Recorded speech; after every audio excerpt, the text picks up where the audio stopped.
to the licensing committee on the 7th of January 26. Can I, as usual, remind everybody to use your microphones because the meeting's been webcast. Do we have any apologies for absence? Yes, we have apologies from Councillor Townsend and Walkham, and also from Councillor Hopewell, who is unable to introduce her report this evening. Thank you. So item 2, we've got the minutes of the licensing committee on the 18th of June 2025. That's pages 5 to 11. Are there any comments or corrections for those minutes? No. Can I have a proposer that we approve those, please? Councillor Redfern, thank you. And a seconder? I can't see which arm it is. Councillor Marlowe, thank you. And all those in favour? And that's carried. Thank you. So item 3, we've got the minutes of the licensing subcommittee on the 26th of September 2025, pages 12 to 26. Any comments on those?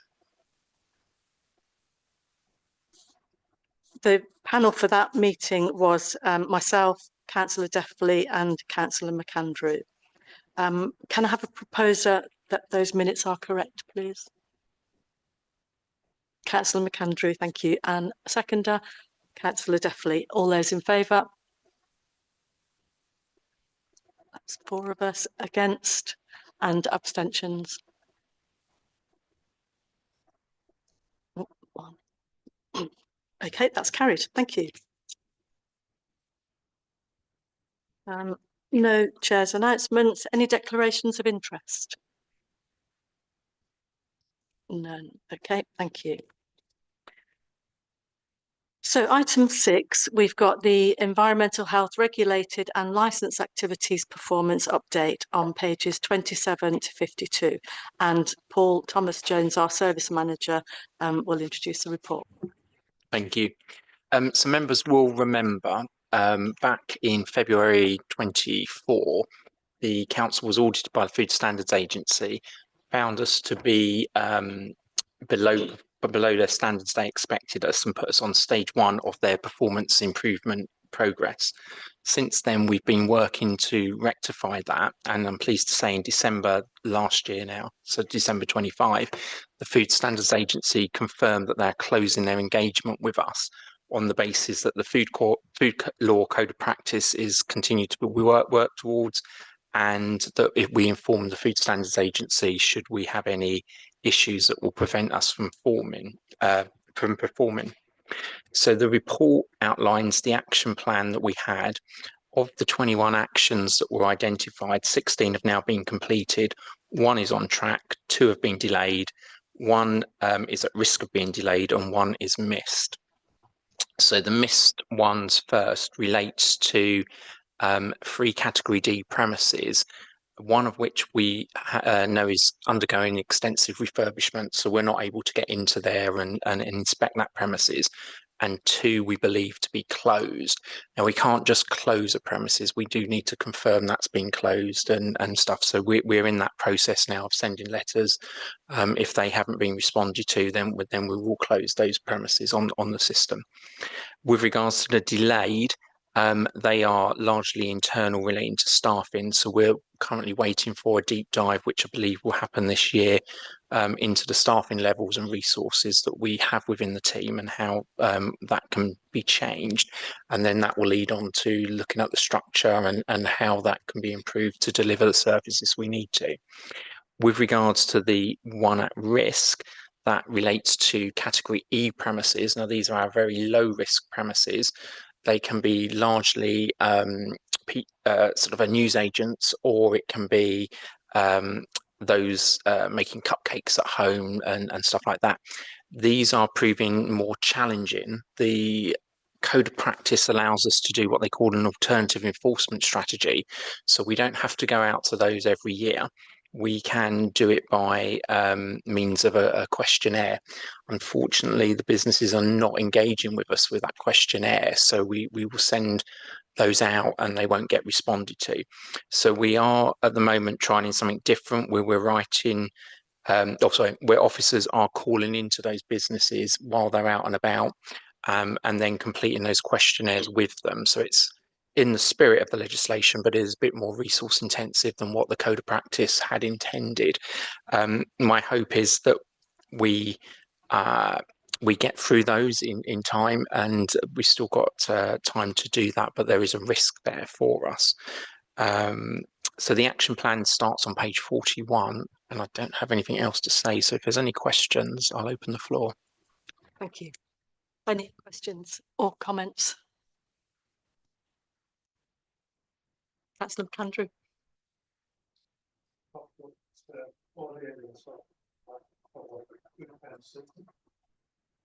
Yeah, I've got 4 areas I would like to cover: food premises, staffing and resilience, performance assurance, and other licensed activities. On the food premises, are all high-risk A to C premises inspected with statutory timescales? What prevents backlogs returning if staffing changes?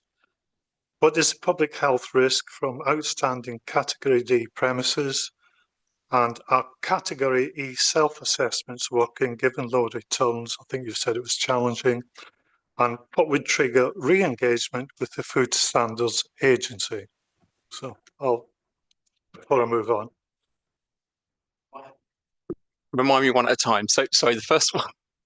Right, are all high-risk A to C premises? Right, okay. So our high-risk A's to C, we're up to speed on those now, and yes, they are being done within their target times. The staffing changes, we need additional capacity there to do with it. As the report indicates, the environmental health team aren't specialised in just doing food inspections. So during the year, their time is drawn into other matters as operational priorities are needed. So what we need to do as part of this deep dive is to look at what capacity and resilience there is within the team, and indeed, while we are down to just doing statutory functions now, the decision needs to be taken whether or not there are statutory functions that we need to reduce that performance on in order to deliver food and stuff. So that's part of a deep dive and ongoing process review. Okay. And what would trigger re-engagement with the Food Standards Agency? Sorry, because I said that again. What would trigger? What would trigger it? Yeah. So if they've asked us if we are not going to deliver as we should, so if we are failing to meet our targets, they would like us to re-engage with them rather than them find out through the statutory returns and stuff. I honestly think that the biggest issue at the moment would be the E's, but that would be something that is not uncommon to local authorities. We're not alone there. So the FSA would be aware of that in advance anyway. Okay, thank you. Moving on to staffing and resilience. How dependent is performance on agency staff? What risk does delaying the staffing deep dive create? Are trainees currently adding net capacity? Is current performance sustainable over 12 to 24 months? Gosh, you like to have compounded questions, don't you? So, right, we are using contractors at the moment. So we've had to engage contractors to recover the inspections, and we've had various vacancies that we've needed to fill. So largely, the contractors have been paid for through staff vacancies. There's not been this financial year anyway, that there's not been the additional burden. The previous years was agreed by Richard Cassidy, the former chief exec, when we got into that spending. Trainees, with regards to them, yes, we have people in posts who are training. They are able to support us through doing the low risks of the E's, that they can go out and then do those questionnaires for us. So being a drain is not necessarily, it depends on how you look at it. Yes, they're not going out and doing their A's and B's, but they can help us with the low risks and support officers in big cases that need second officers and stuff. They just can't lead on that initial bit. Sorry, my memory's terrible. What were the other parts? Is current performance sustainable over 12 to 24 months? I would say the minute we stop contractors, performance will start to fall. So we will focus primarily on keeping the A's, B's, C's and D's in line, but D's would be the first ones to drop, etc.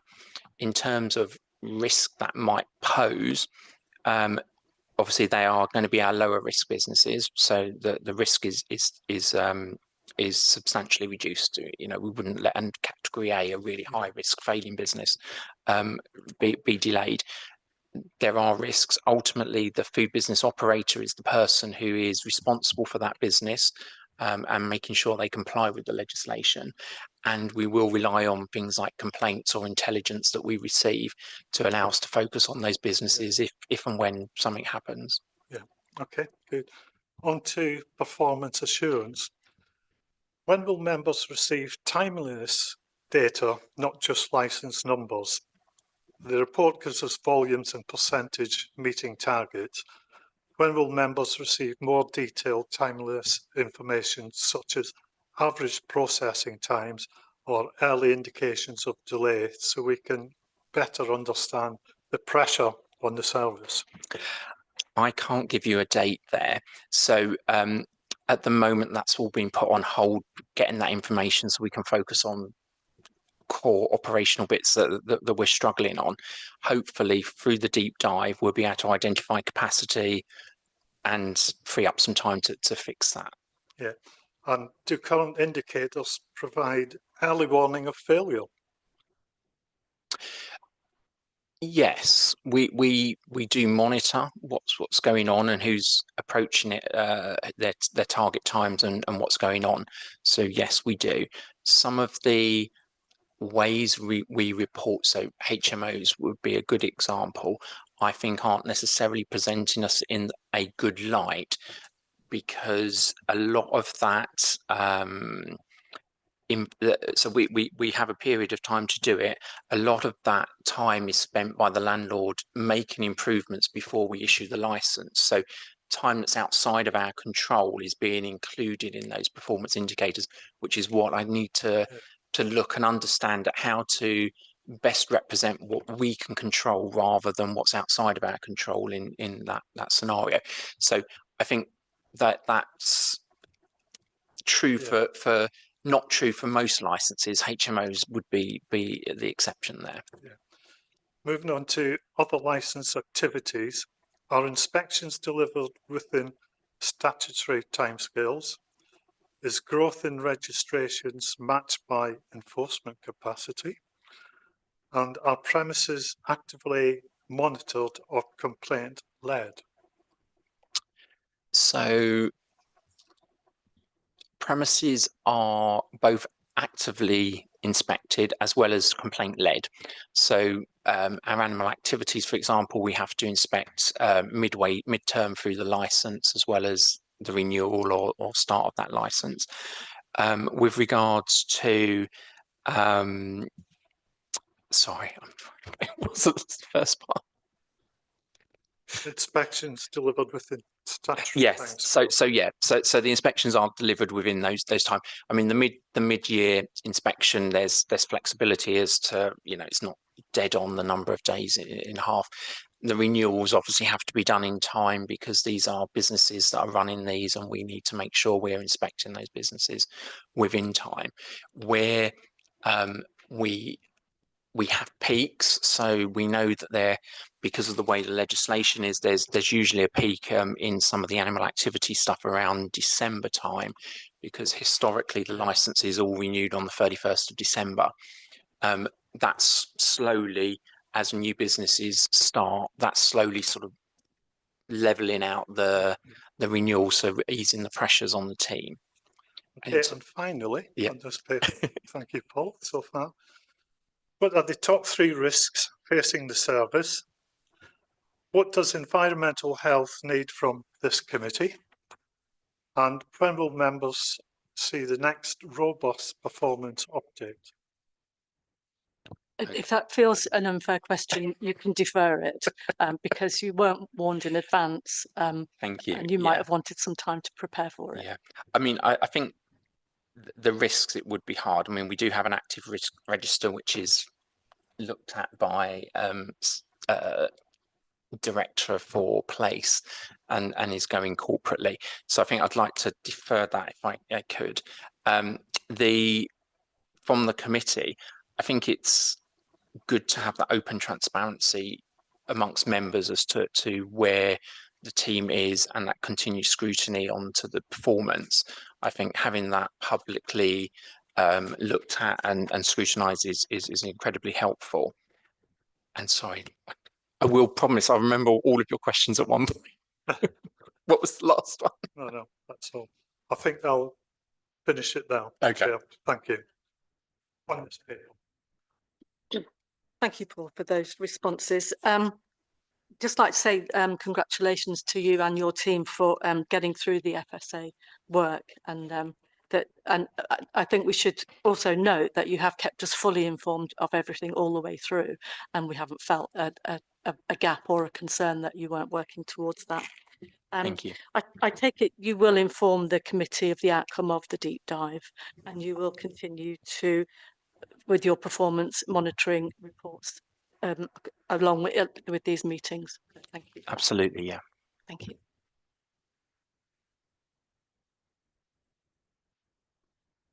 Okay. We can take it to the recommendation.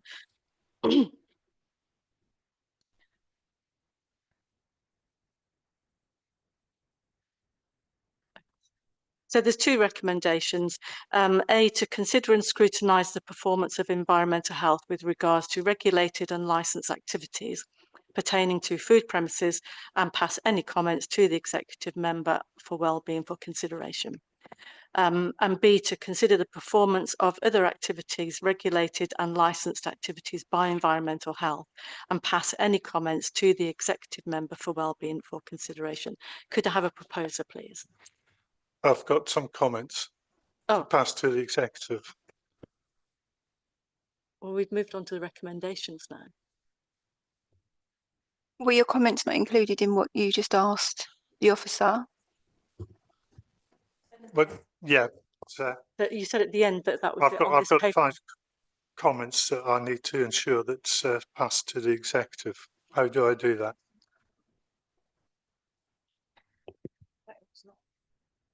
Yeah, if that's not a matter, if that's not a matter, In fairness, Chair, you didn't ask if there was any comments that needed to be passed to the executive. That's not a normal agenda item that I've ever come across. Councillor McAndrew, if you just want to let them be passed outside of the meeting, I can ensure that I can pass those on to the executive member for you. Thank you. Okay, so could I have a proposer for the recommendations, please? Thank you, Councillor Cox. And a seconder? Councillor Marlowe. Thank you. All those in favour? That's carried unanimous. Thank you. Okay, item 7, review of licensing activity for Q1 of the 25-26 financial year.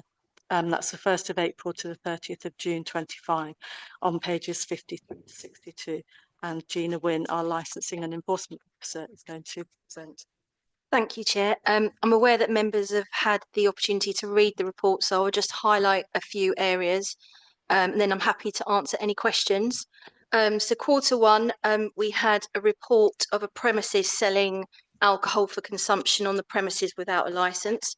That's on page 54. It was the Tamarind Tree in Bishop Stortford. Myself and my colleague Ali Darwood visited the premises in June and spoke with the premises owner. We did do a test purchase at the time, which they failed.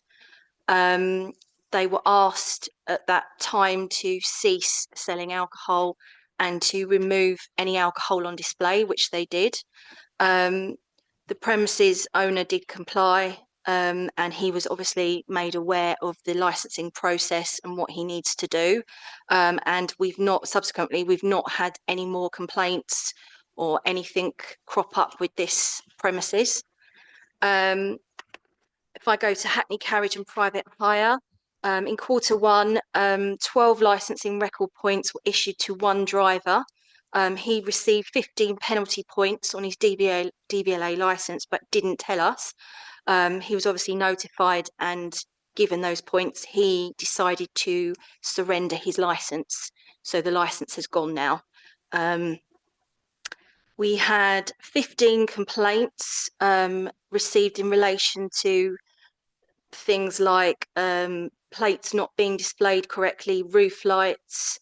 We had a lot of issues around, or we are having issues around the Bishop Stortford train station at the moment. Although it's not illegal to apply for hire around there, it's a private rank. We are getting a lot of complaints between drivers about metro cars and associated taxis. So that takes up a lot of time. That's something that I want to visit this year and go down on the rank and try and sort of ease problems down there. If I move to street trading and pavement licenses, in Q1 we had one complaint for street trading. That was regarding an ice cream van parked outside a secondary school in Bishop Stortford. That was quite straightforward. We've not had any more issues. And one complaint was received for pavement licenses. Basically, it was tables and chairs outside a venue, which is quite a narrow street. Again, they did what we asked them to do and remove the tables and chairs. And then if I draw your attention to, so if we go to Appendix A, so 8 pavement licenses applied for in this quarter. The number of premises licenses down to 23-24 figure, down 20 on 24-25. And numbers of licensed drivers and vehicles still gradually declining, but operators up 3 to 45. And that's the end of Q1 report. So if you've got any questions, I'm happy to answer. Lovely, thank you. Any comments or questions? Councillor McAndrew. Right. I've got questions on complaints and enforcement, taxi and private hire, street trading, performance data and targets and trends.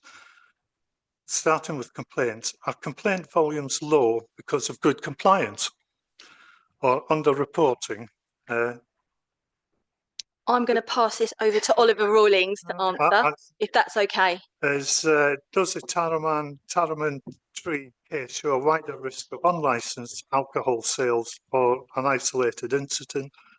Is current out of hours Councillor enforcement McAndrew, can we do capacity one question at a sufficient? time, please? Sorry? Can we just do one question at a time, to be fair? Right, okay, yeah. Thank you. Yeah, that I would appreciate that because I'm already forgotten the first one, very much Okay. like Paul. So do you want the we've been first trying one to give you a again? comprehensive answer. It'd be easier if I remembered the question. Oh, you did a very good job. Ah, I'll do my best, Councillor. Right. Are complaint volumes low because of good compliance or under-reporting? I couldn't answer the question about underreporting. We do have generally good compliance. We have good working relationship with our licensed premises.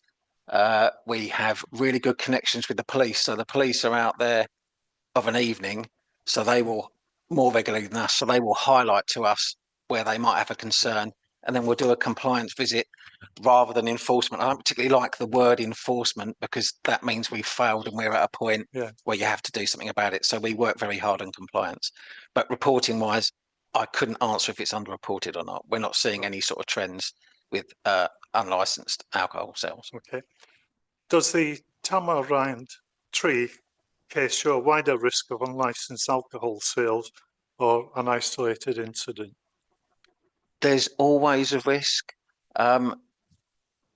Lots of places tend to do bring your own, which is perfectly lawful as long as they're not charging a corkage and stuff like that. So we have places that are licensed just for late night refreshment, and we do checks that they're not also selling alcohol, but it tends to be we haven't found it when we've looked, and we haven't had it reported. So I would say it was an isolated incident of this type. Right, okay. And is current out of hours enforcement capacity sufficient and sustainable?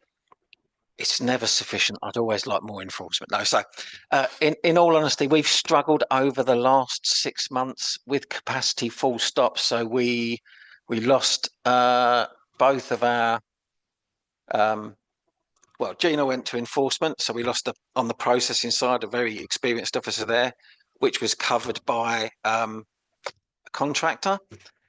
Then at the end of July, we lost the 4-day-a-week officer. So we were struggling for capacity then, which meant Ali Darwood, who's the senior licensing and enforcement officer, concentrated on the statutory duties. Gina and Erica, because Erica was helping us at the time, concentrated on enforcement.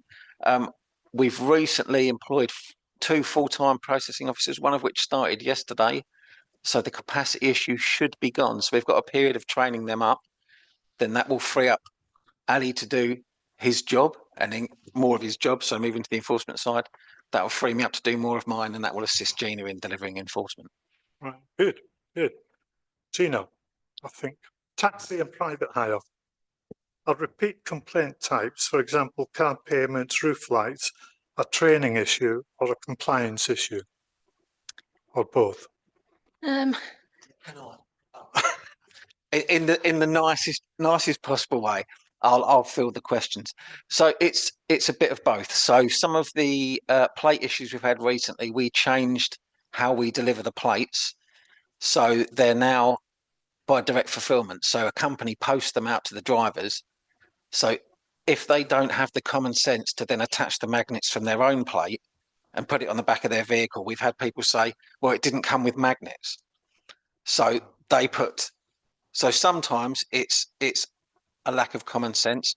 All drivers, we have comprehensive training, probably the most comprehensive in the district. So it's sometimes things slip.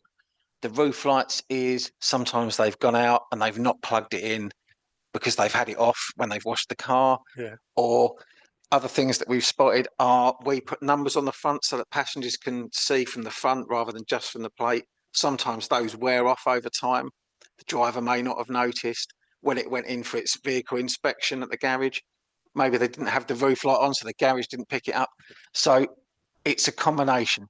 When we talk to the drivers, most of them know exactly what they've done wrong when we have that conversation with them, which is why Gina's able to get people to change stuff in 24 hours and rectify issues, because they just go, Yeah. hold their hands up. Okay, good.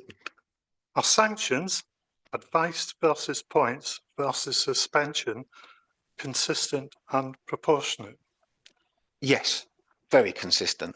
So we obviously take a stepped approach to enforcement as the council dictates. So we start off, if we look at the licensing record point scheme, if you, for instance, don't wear your badge once, which is a legal requirement, you get 3 points, and then it goes up in the number of points until eventually they would come before you. So that sort of approach. Very much it's, sometimes we tailor it to the response of the driver. So if we think we're going to get compliance because they go, yes, I'm very sorry, I did do that, that's great. If they don't, then we may review things and take things further. Generally, suspension's not the best approach to it, because if we suspend someone for something, if it's a serious matter, we can't then come back and revoke them. So we have to go the route of revocation. We haven't done many revocations over the last few years. We had a period where we dealt with a lot of issues with our trade, and it seems that the training and the way we deal with stuff means that we have much more compliance than we did before. So we're taking less enforcement and doing more compliance and advice giving. Okay, good. You've answered my next question. Moving on. Okay. Are checks on MOTs and VCCs uncovering systematic garage or vehicle standard issue? In what way? If you could just clarify. Is the what's the standard that's the MOTs? Is it when they go into a garage, or is it a vehicle standard? So every vehicle has to have an MOT. All of our vehicles also have a vehicle condition certificate issued, which is an inspection to our standards. So we have had some issues with garages not being as thorough doing the VCC part as the MOT. Obviously, if they issued an MOT that was unfit, they're likely to lose their voter registration. So Gina and when Erica worked for us, did a lot of work around the garages, but we're considering a change to how we do the inspections and possibly taking that back in-house, because the amount of time spent chasing up a garage that maybe hasn't taken the correct photographs that we need for our records, or hasn't spotted a dent that we can see. Well, it's not on the form, but we can see it in the picture. So that's currently under review. So it's possible that we'll be taking the inspection part back in-house. Then drivers can get an MOT at any garage they want, rather than just our approved garages. Okay, good. Moving on to street trading. Why have no applications followed enforcement advice? For example, Slice City Pizza. So when you... So that was pavement licensing. They took their tables and chairs back in. They obviously weren't making, it wasn't enough. It's £500 for a 2-year license. So if to them it wasn't, taking them in didn't mean their business dropped, right, I wouldn't expect an application. So it's where it's core to a business. If you look at some of the places in Ware that are in Tudor Square, it's core to their business. They'd obviously pay much more than £500 for it, because they make much more than that in the summer. But if it's 1 table and 2 chairs, it doesn't have that much of an impact on the business, so they don't necessarily apply. So how are repeat non-compliant traders escalated? Are we talking street trading or pavement street license? trading. Street Well, trading. both street trading and pavement licenses. I've put it under one umbrella. So if we look at street trading, we've approached people that aren't licensed when we've spotted them in the district. So we had someone in a lay-by on the A10. They applied. If someone didn't apply, we would go down the route of prosecution. But we have had we've had people move on to different districts, completely leave our area. So we had a trader that was appearing in Ware, who is now outside. I think it's Morrison's in Broxbourne. So they have a choice. So no one's when given advice decided to just sit and carry on trading. So we would move down the route of prosecution, because we haven't really got any other choice when it comes to just not being licensed. Pavement license wide, we have removed tables and chairs from our premises that were putting them out in a dangerous position. So once we've removed them, we serve notice and we remove them. They have 3 months in which to pay the removal and storage fees and get the return of the furniture. If they don't do that, then we can dispose of the furniture either by sale or by another route. Okay, so is there a reputational risk if informal use of highways continues unchecked? Is it detrimental? Yes, I would say it is. So that's we're moving towards compliance. So we've done lots of work around visiting all the premises that we're aware have got tables and chairs outside and asked for compliance. The issue we've had is that it was previously, this is no reflection on HCC, previously a regime that they ran before it came to us under the Business and Planning Act. And with the other work that they had to do, there was no enforcement action. So people still consider it a toothless regime. We're almost at the end. Well, we've just ended the 3-month period for the tables and chairs we've removed. Once that's concluded, we will sort of communicate that to other premises and go around and have the second round of compliance visits, whereby it either needs to come in or we will be taking it away. Okay. Performance data and targets. Performance exceeds targets. Is this consistent across the year one Q1? Sorry, is this consistent across year Q1 or specific? We talking about the performance data though. Yes. So we generally, I'd say 9 times out of 10 hit our targets. We've had a few issues around temporary event notices before when there's been a really high volume, but I'd have to go back through the quarterly reports to try and find when that was. So generally we do hit those targets quarter on quarter. Right. Are processing times affected by seasonal spikes, summer events, tents, etc.? Capacity to do other work is, most of it has statutory time frames. So if you look at a temporary event notice, we only have 3 days anyway. So it doesn't matter if we get 500, we've still got 3 days. So we have to do it. So it just means other work gets put, non-statutory work gets put to one side. So it can add pressures to other things, but all the statutory work is always delivered. Yeah. Okay. Does the data show quality of decision making, not just speed? Well, do you mean the decision making by officers? Yeah.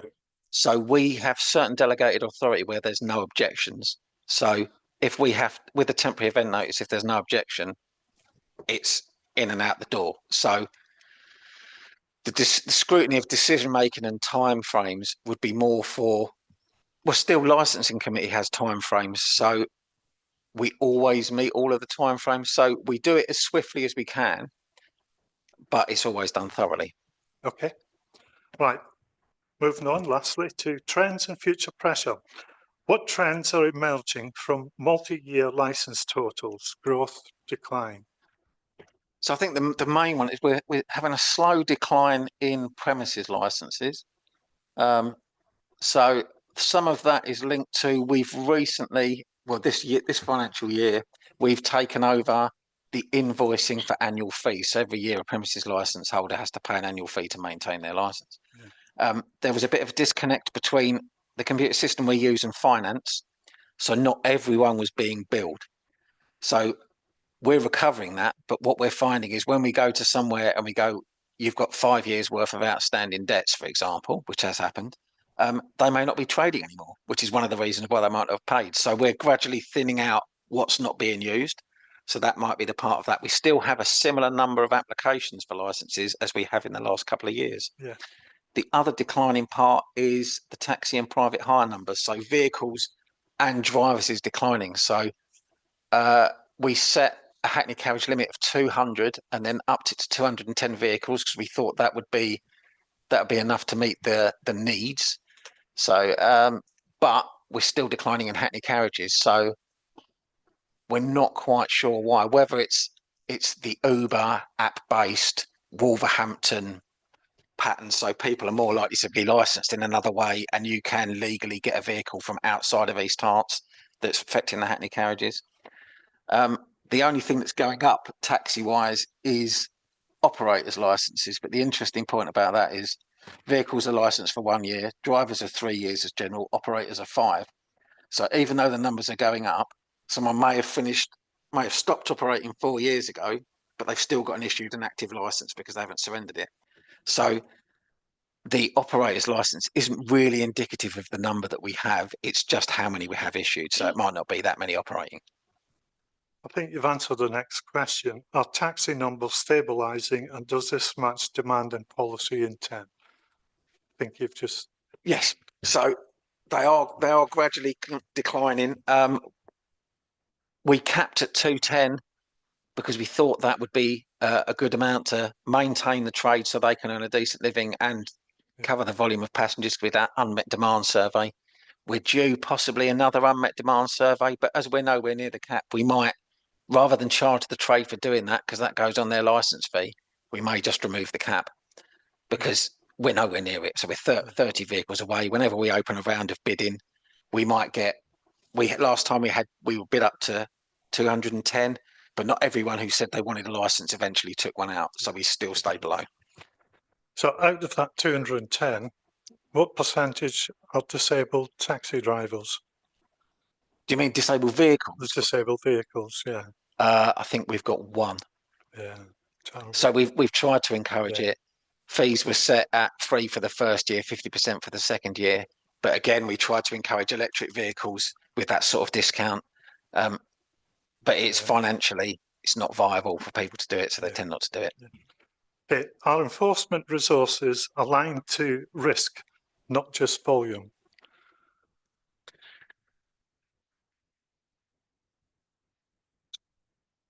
Well, as it says in the report, enforcement is not statutory. So we have enough capacity to deal with the risk that I think we're faced. But there could always be things that come up that we're not aware of.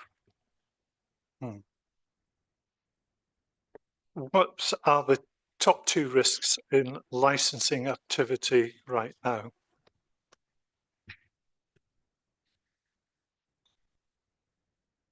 I think we're doing a lot of work around festivals and stuff, because we've had issues in the past. So going forward, those large high volume events in rural locations take a lot of work from the team, and obviously it comes to members for decision making.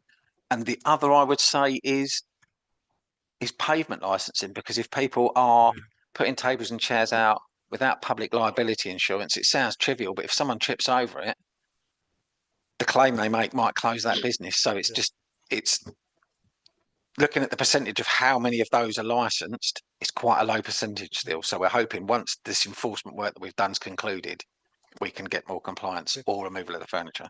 And finally, on this paper, does the team need policy or member support to maintain standards?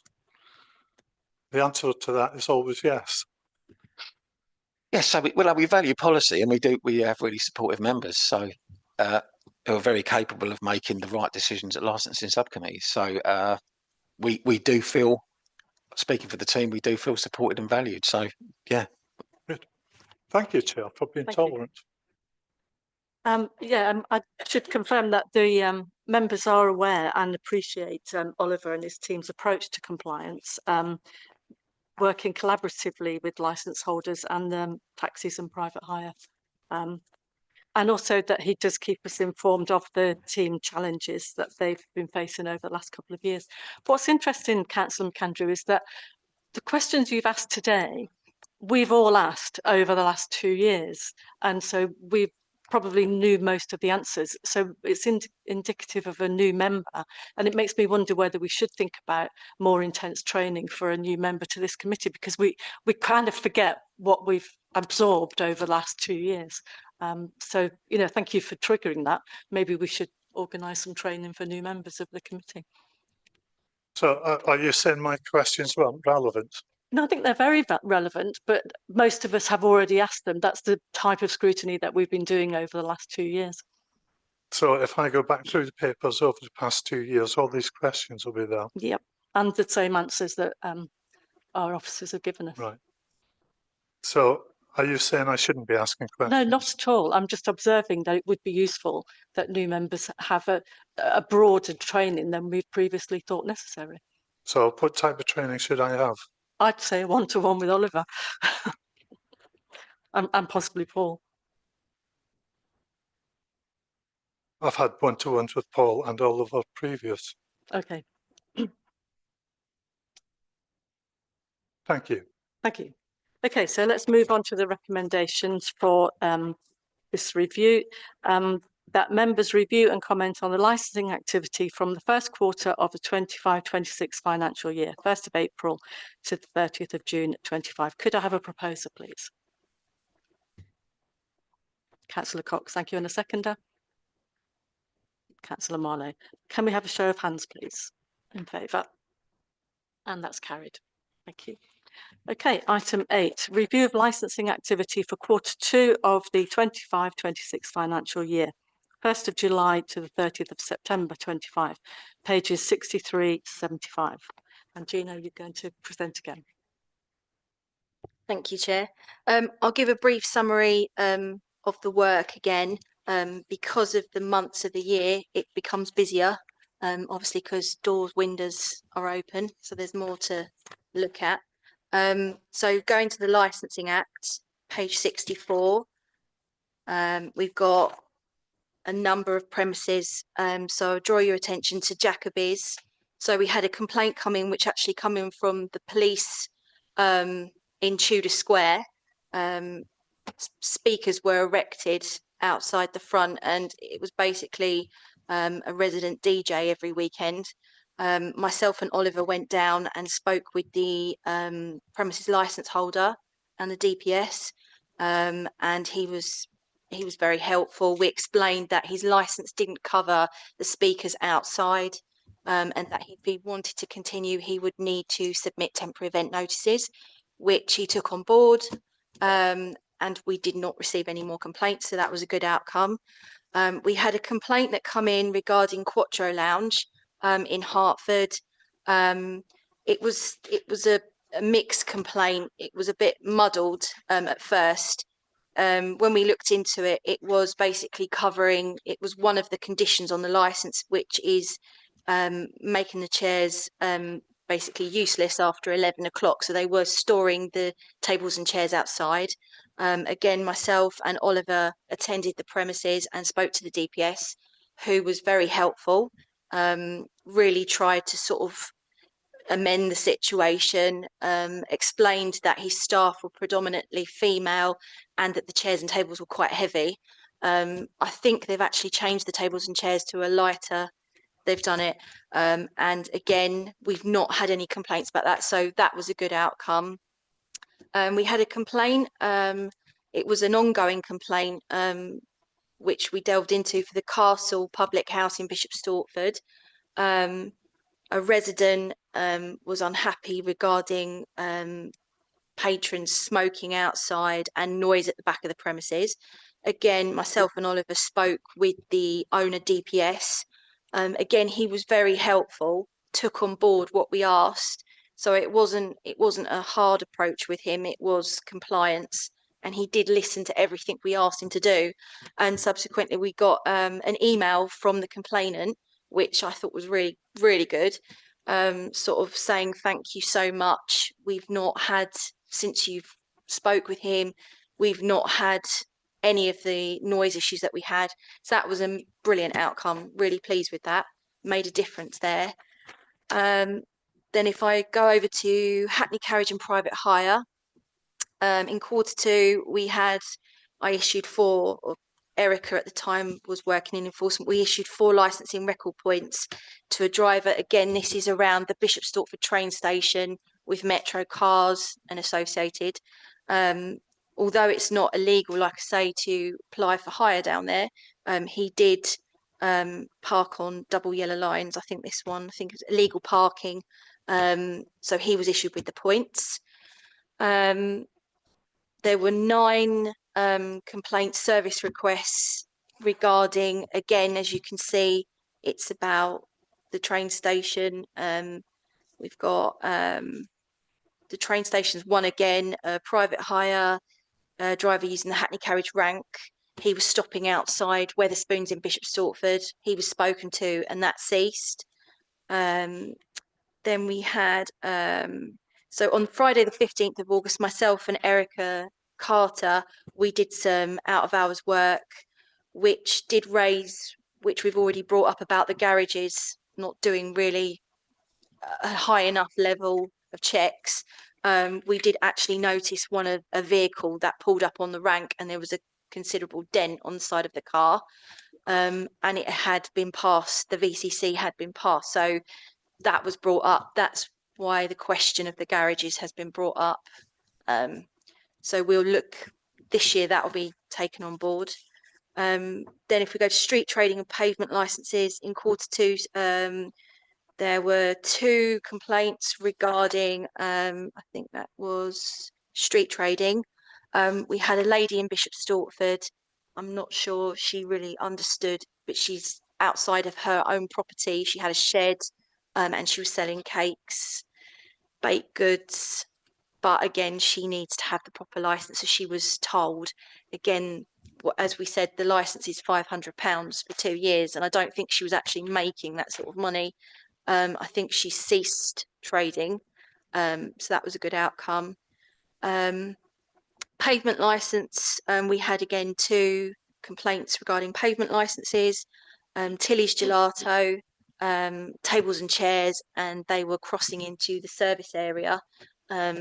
So they were notified. We haven't actually had an application as of yet, but I don't know whether they're actually using the tables and chairs because of the time of year at the moment. And Coffee Lab, myself and Erica Carter went to Bishop Stortford to find out, but it subsequently turned out they had got an application in and they are licensed now. So that's the end of Q2. So if you've got any questions, happy to answer.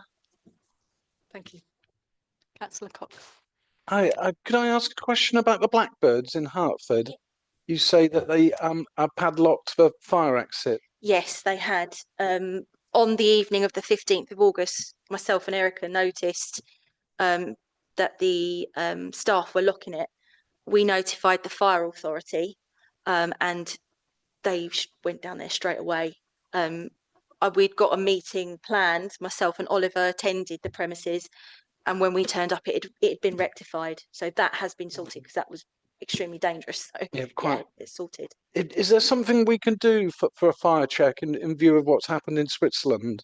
I mean, so many of these bars, they'll put candles and bottles on the table, and obviously people are drinking. It's an accident waiting to happen. Is that something, I'm going to pass that over to you. I think all we can do is hope that people comply with the legislation, and if we spot that they aren't when we visit, we highlight it, and anything we get like that goes straight to the fire authority. We have good contacts with them, so they, as with the Blackbirds, they will go and sort those things out.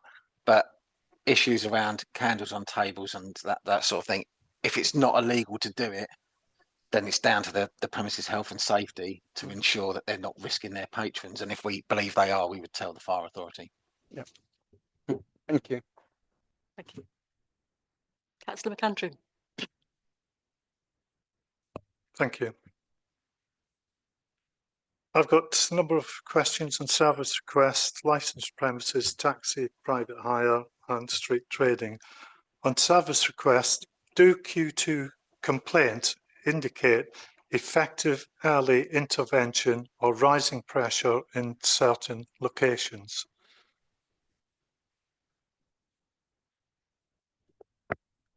Not sure I understand the question. I'm sorry. I might be being a bit thick there. So the complaint, does it indicate effective early intervention by the department or rising pressure in certain locations? Is there certain areas where complaints come from? We don't really have a pattern of complaints in particular areas. Hertford's always a bit of a focus. Tudor Square is because of how busy it is. Really and truly, there is no pattern to it. So as soon as we've had complaints, we've intervened.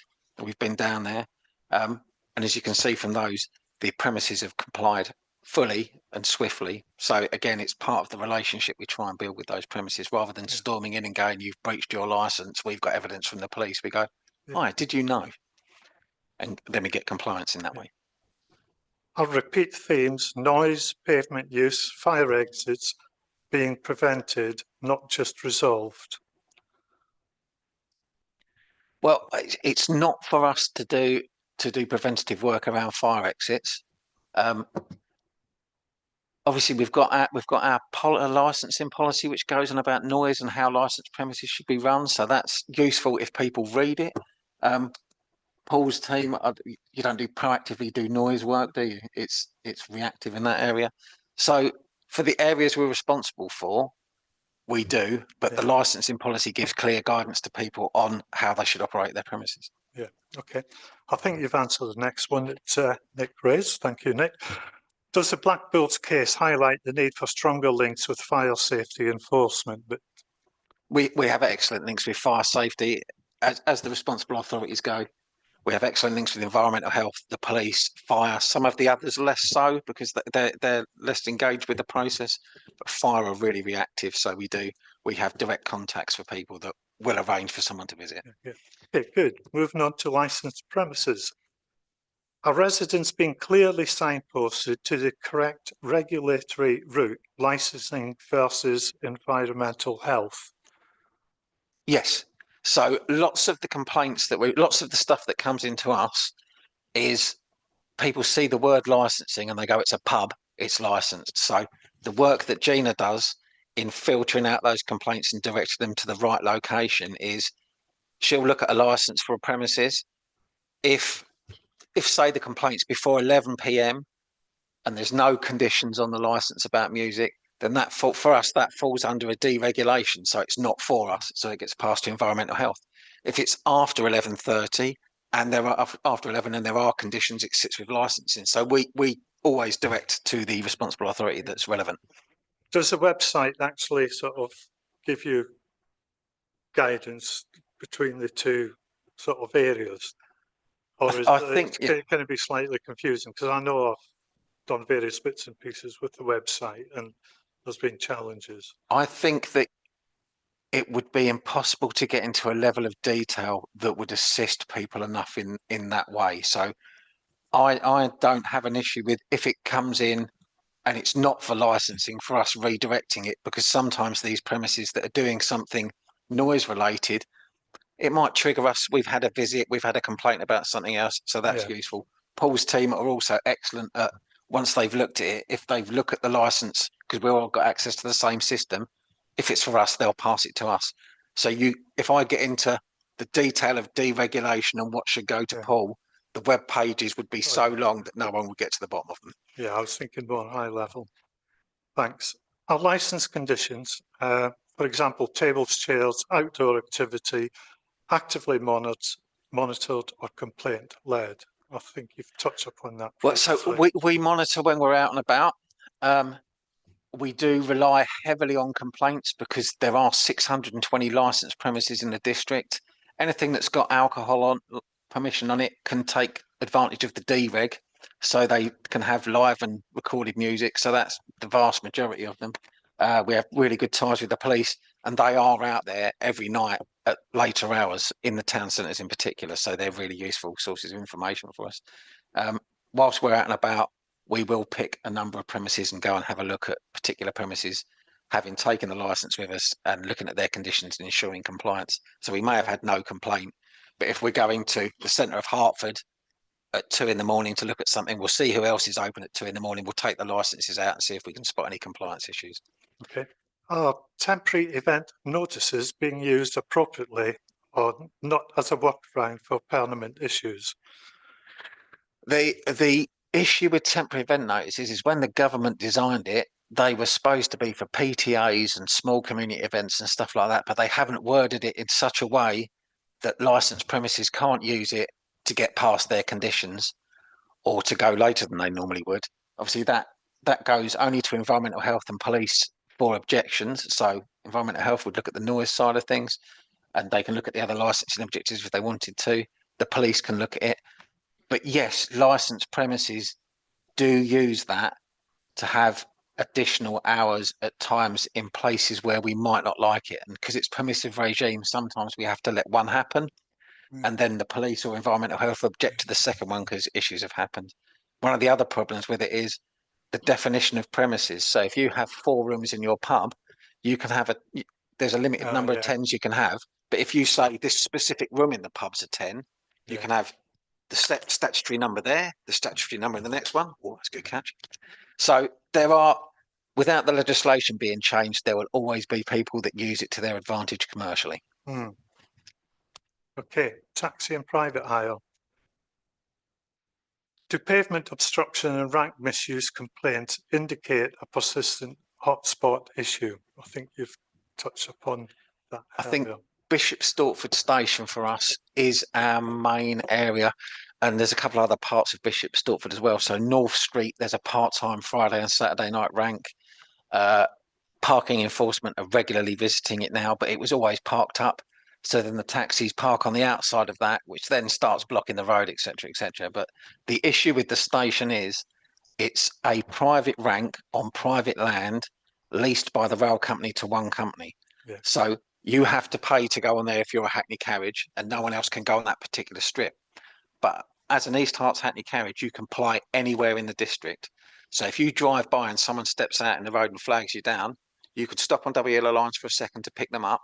And that's, to the people who've paid hundreds of pounds to be on the rank, they get upset about it, but that's not illegal. What we have been targeting up there is people parking on double yellow lines. Double yellow lines are there for a reason, to stop traffic accidents and all kinds of stuff going on up there. We've had people stop on the zebra crossing that's up there. So we deal with them. It tends not to be repeat offenders. So the actions we take and licensing record points we issue, you tend not to see the same person come back with the same problem. So it is, as and when people get caught up there, it's a bit between the two companies, but it's not the company's issue, it's the particular drivers. Yeah, when outline planning permission was given for that site, that was one of the issues I raised at the very beginning. And yeah, I commented as well. Yeah, and because they've stopped using the bus station at the end as well, but the traffic regulation order that used to be on there is no longer in effect. So taxis can sit on there, no problem either now. So it's all, And I have written to Greater Anglia and Solent in the past few months about the challenges down there. And as you're fully aware, one passes it on to the other and it's Network Rail, etc., etc. Right, okay, good, good. Are vehicle condition issues isolated or showing patterns of poor maintenance? Are all vehicles high standard or? We're pretty good. To be fair, we inspect vehicles when they get above a certain age. So our older vehicles currently are not only inspected by the garage and more regularly by garages, but the enforcement officers inspect them as well. So when they get to a certain age, if they're not up to it, we bump them off. Yeah. New vehicles, they come through to enforcement. So we don't tend to license stuff that's already in a poorish condition. It has to be, if it's older, it has to be exceptional condition, which is like new, to come on. So you can't have a blanket policy about age and stuff. As a general rule, I think our vehicles are quite a good standard. Sometimes things slip through the garages, but as we've said, we're dealing with that. Sometimes drivers don't report stuff, then they end up with licensing record points and advice, and next time they do. We don't have any major concerns about our fleet at all. Okay, good.